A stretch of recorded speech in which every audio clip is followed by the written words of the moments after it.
تہجد کی پابندی. رمضان المبارک گزرا، اتنے شوق اور ذوق سے ہم یہ کام کرتے رہے، اس کام کو چھوڑنا نہیں ہے. رسول اللہ صلی اللہ علیہ وسلم کا فرمان ہے: رحم اللہ امرأ قام من اللیل فصلى وایقظ امرأته فإن ابت نضح في وجهها الماء.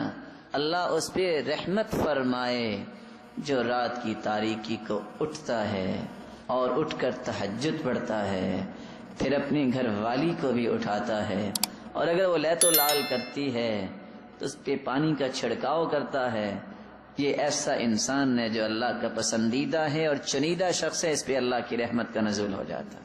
وَرَحِمَ اللَّهُ امْرَأَةً قَامَتْ مِنَ اللَّيْلِ فَصَلَّتْ وَأَيْقَظَتْ زَوْجَهَا فَإِنْ أَبَى نَضَحَتْ فِي وَجْهِهِ الْمَاء. اللہ اس عورت پہ بھی رحم فرمائے جو رات کو اٹھ کر تہجد پڑھتی ہے اور پھر اپنے خامن کو بھی اٹھاتی ہے، اور اگر وہ نہیں اٹھتا، پس و پیش کرتا ہے، تو پانی کا چھڑکاؤ کرتی ہے، ادھر اللہ کی رحمت کا نزول ہو جاتا ہے. رسول اللہ صلی اللہ علیہ وسلم ایک رات گھر میں ہی تہجد پڑھ رہے تھے. مسجد سے آواز آئی قرآن مجید کی. آپ نے سوال کیا عائشہ رضی اللہ تعالیٰ عنہ سے: یا عائشہ، اصوت عباد هذا؟ یہ عباد کی آواز ہے؟ قالت نعم، لگتا ہے عباد صحابی پڑھ رہے ہیں. آپ نے وہاں ہی رات کی تاریکی میں ہاتھ اٹھائے. رات کا وہ حصہ جب اللہ رب العزت آسمان دنیا پہ تشریف لاتے ہیں، کما یلیق بعظمتہ، جیسے اس کی شان کو لائق ہے.